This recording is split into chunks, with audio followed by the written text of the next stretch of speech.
बिस्मिल्लाहिर्रहमानिर्रहीम, अस्सलाम वालेकुम। वेलकम टू कुन रेसिपीज़। जैसे ही सर्दियाँ शुरू होती हैं ना, तो सबसे पहले बच्चे बड़े सभी जो है ना नज़ला फ़्लू का शिकार हो जाते हैं। तो इसके लिए जो सबसे पहले डिमांड की जाती है वो यखनी की होती है या फिर सूप भी। तो आज मैं आपके साथ शेयर करूँगी सूप के लिए यखनी बनाने का ओरिजिनल तरीका। अगर आप इस तरीके से यखनी निकाल कर सूप तैयार करेंगे ना, तो यकीन करें आपको इसका ओरिजिनल टेस्ट भी मिलेगा और इसका कोई फ़ायदा भी हासिल होगा। वरना सिर्फ चिकन जो है ना उसका तो टेस्ट बिल्कुल भी नहीं आएगा और ना ही कोई असर होगा। तो इसके लिए आपने ना वीडियो को फुल वॉच करना है, बहुत फ़ायदेमंद होने वाली है ये रेसिपी आपके लिए। तो रेसिपी स्टार्ट करते हैं। सबसे पहले यहाँ पर मैंने लिया है 1 पाव चिकन। ठीक है, चिकन जो है ना वो आप अपनी क्वांटिटी के हिसाब से ले सकते हैं। तो यहाँ पर मैं तकरीबन 4 लोगों के लिए सूप तैयार किया है, तो मैंने 1 पाव चिकन लिया है। और चिकन जो है ना ये आपने बोन्स के साथ लेना है, ठीक है। और बोन्स के साथ लेकर भी आपने इसको इसी तरीके से जो है ना बॉईल नहीं करना है। आपने जो चिकन की बोन्स है ना इनको दरमियान से 2 हिस्सों में डिवाइड कर लेना है, कट कर लेना है, ताकि हड्डियों के अंदर से जितना भी यखनी जो होती है ना वो सारी सूप के अंदर आए, ठीक है। क्योंकि अक्सर लोग जो है ना ऐसे ही बॉईल कर लेते हैं हड्डियों समेत, उसको 2 हिस्सों में डिवाइड करके नहीं करते हैं बॉईल, तो उससे जो है ना यखनी में टेस्ट नहीं आता चिकन का। तो बस इस तरीके से आपने जो है ना यखनी तैयार करनी है। तो अब हम यखनी तैयार करने के लिए जो हमने मसाला बनाना है वो तैयार कर लेते हैं। अब कढ़ाई में मैंने डाले हैं 2 टेबलस्पून कुकिंग ऑयल के, और चिकन जो है ना इसे मैंने इसके अंदर डाल दिया है। अब इसको हमने भूनना है, इसको फ्राई करना है सिर्फ 2 टेबलस्पून कुकिंग ऑयल के अंदर। अक्सर लोग घी का यूज़ भी करते हैं, लेकिन मेरे ख्याल में बेस्ट जो है ना वो कुकिंग ऑयल है, क्योंकि कुकिंग ऑयल जो है वो अंदर गले में जाके जो है ना जमता नहीं है। तो कोशिश करें कि कुकिंग ऑयल का यूज़ कर लें, वो ज़्यादा बेस्ट है। तो चिकन को जो है ना हमने अच्छी तरह से फ्राई करना है, इसका कलर चेंज होने तक। 1 चुटकी जो है ना इसके अंदर नमक डाल देना है। नमक डालने से जो चिकन का टेस्ट और फ्लेवर है ना वो अच्छा हो जाएगा और इसमें से स्मेल भी नहीं आएगी चिकन की। और फ्राई करने का मकसद ये है कि इससे जो फ्लेवर है ना यखनी का, सूप का, बहुत ही ज़बरदस्त होगा। तो बस चिकन को जो है ना हमने उस वक्त तक फ्राई करना है जब तक इसका जो कलर है ना वो हल्का हल्का सा लाइट सा गोल्डन नहीं हो जाता। फ्लेम बिल्कुल आपने मीडियम टू लो रखनी है, तेज़ फ्लेम पे बिल्कुल नहीं फ्राई करना चिकन को। उसके बाद इसके अंदर मैंने डाली हैं 3 कलियां लहसुन की, उनके 2-2 पीस करके।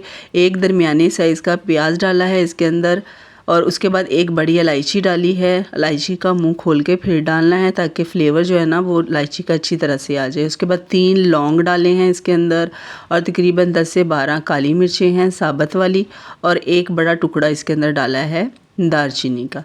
ये जो खड़े मसाले हैं ना ये तो इस मौसम में, इस बढ़ती हुई सर्दी में जो है ना आपके लिए बहुत ही फ़ायदेमंद है। तो ये आपने मसाले लाजमी डालने हैं। आधी गाजर मैंने डाली हैं छोटे छोटे पीसीस में। उसके बाद अब यखनी तैयार करने के लिए इसके अंदर मैंने 3 गिलास पानी के डाले हैं। तो ये जो पानी है ना तकरीबन 1.25 किलो के बराबर है।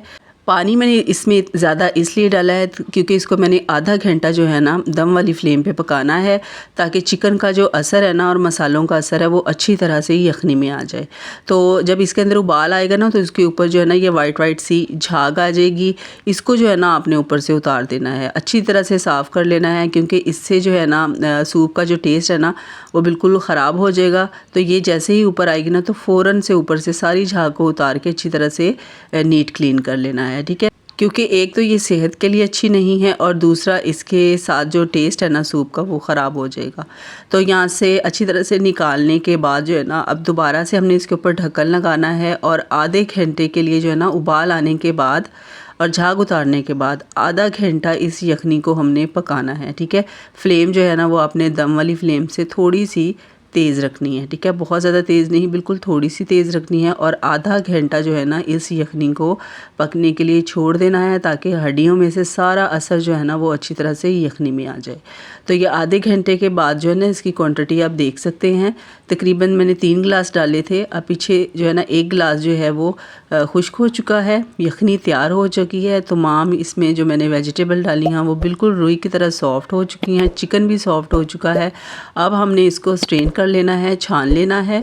तो यखनी जो है ना इसका हम यूज़ करेंगे, और ये बाकी जो चीज़ें हैं ना इसमें से जो चिकन है इसको निकाल के इसके रेशे कर लेंगे, और बाकी चीज़ें सारी जो हैं वो हम वेस्ट कर देंगे, क्योंकि उनका असर हमें यखनी में चाहिए था और यखनी का कलर कितना खूबसूरत आया है।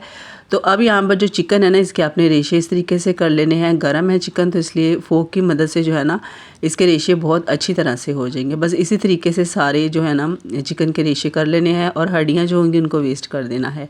अब दोबारा से कढ़ाई में डालेंगे 2 टेबलस्पून कुकिंग ऑयल के। इसके अंदर मैंने आधा प्याज डाला है, इसको आपने चॉप कर लेना है, ठीक है, बिल्कुल बारीक बारीक। अब हमने इसको जो है ना बिल्कुल मीडियम टू लो फ्लेम पे सौते करना है तकरीबन 30 से 40 सेकंड तक। इसको सिर्फ हमने सॉफ्ट करना है, यानी इसको ट्रांसपेरेंट होने तक हल्का हल्का सा सौते कर लेना है। उसके बाद इसके अंदर गाजर डाली है बड़े साइज़ की, इसको मैंने कद्दूकश कर लिया था। अगर आप क्यूब कटिंग करना चाहते हैं तो वो भी कर सकते हैं। अगर आप इस तरह से कद्दूकश करके डालेंगे ना तो सूप में जो कलर है ना वो बहुत खूबसूरत आएगा, क्योंकि गाजरों का जो रस है ना, जूस है, वो सारा सूप के अंदर आ जाएगा, तो उससे जो कलर है ना सूप का बहुत ज़बरदस्त हो जाएगा। तो गाजरों को भी हम सौते कर लेंगे तकरीबन 30 to 40 सेकंड तक अच्छी तरह से। और फ्लेम जो है ना ये आपने बिल्कुल लो ही रखनी है, तेज़ फ्लेम पे बिल्कुल भी नहीं इनको फ्राई करना। उसके बाद यहाँ पर हम डालेंगे 1/2 टीस्पून नमक और 1/2 टीस्पून काली मिर्च पाउडर डालना है। अच्छा, यखनी बनाते वक्त इसके अंदर मैंने अदरक का टुकड़ा नहीं डाला था, तो इस पॉइंट पे आके मैं इसके अंदर अदरक का पाउडर डाल रही हूँ, ठीक है। तो आपने यखनी बनाते वक्त अदरक का टुकड़ा लाजमी डालना है। अब इसके अंदर हम सॉस डालेंगे, जिसमें सोया सॉस डाला है मैंने 3 टेबलस्पून, सिरका डाला है 2 टेबलस्पून और 3 टेबलस्पून ही चिली सॉस डाला है। अच्छा, सूप पीने वालों में से अगर किसी का गला ख़राब हो तो जो इसके अंदर मैंने सिरका डाला है ना, ये आप इसमें से स्किप कर सकते हैं, ये आप बाद में भी यूज़ कर सकते हैं। अच्छा, ये सारे जो सॉस मैंने डाले हैं ना, ये आप सूप तैयार होने के बाद भी यूज़ कर सकते हैं, लेकिन इस पॉइंट पे मैंने इसलिए डाले हैं ताकि इनका जो तुर्शपन है ना वो थोड़ा सा कम हो जाए और इससे भी फ्लेवर जो है ना बहुत ही ज़बरदस्त आता है। तो बस ये सॉसेस डालने के बाद 1 मिनट इसको हल्की आंच पे इसी तरीके से पका लेना है। जब अच्छी तरह से पक जाए उसके बाद इसके अंदर हम डाल देंगे यखनी। और यखनी डालते वक्त जो है ना एंड पे जो ये हल्का फुल्का सा जो ज़रात होते हैं, पार्टिकल्स होते हैं छोटे छोटे से, ये आपने बचा लेने हैं, ये इसके अंदर नहीं डालने हैं। उसके बाद इसको अच्छी तरह से मिक्स कर लेना और पकने के लिए छोड़ देना है। और इतनी देर में जो है ना हम यहाँ पर सूप को गाढ़ा करने के लिए बैटर तैयार कर लेते हैं। आधा कप डाला है पानी का और इसके अंदर 2 टेबलस्पून कॉर्नफ्लोर के डाल के ना अच्छी तरह से मिक्स कर लेंगे। बेसिकली सूप को गाढ़ा करने के लिए जो यूज़ किया जाता है वो कॉर्नफ्लोर ही होता है। तो ये तो इस रेसिपी का जो है ना बहुत अहम पॉइंट है, बहुत अहम हिस्सा है, तो इसलिए ये लाजमी होता है।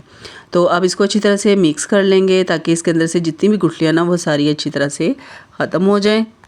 चलें जी, अब यहाँ पर सूप जो है पकना शुरू हो चुका है। अब इसको बहुत ज़्यादा देर तक नहीं हमने पकाना है। मिक्स किया हुआ कॉर्नफ्लोर वाला पानी जो है वो इसके अंदर डाल देंगे।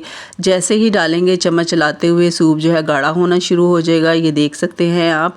अब ये कॉर्नफ्लोर वाला पानी डालने के बाद जो है ना इसको आपने थोड़ी देर पका लेना है, तकरीबन 3 से 4 मिनट तक। फ्लेम थोड़ी सी तेज़ कर लेनी है ताकि कॉर्नफ्लोर का जो कच्चापन है ना ये ख़त्म हो जाए। अब 1 अदद अंडा बॉयल करके छोटे छोटे से पीसेस करके मैंने इसके अंदर डाला है। आप कच्चा अंडा जो होता है ना वो भी इसके अंदर अच्छी तरह से बीट करके भी डाल सकते हैं, ठीक है। लेकिन इस तरह से बॉयल अंडा डालेंगे ना तो बहुत अच्छा फ्लेवर आएगा। थोड़ा सा हरा धनिया इसके अंदर डाला है मैंने प्यारी सी खुशबू के लिए और ख़ूबसूरती के लिए।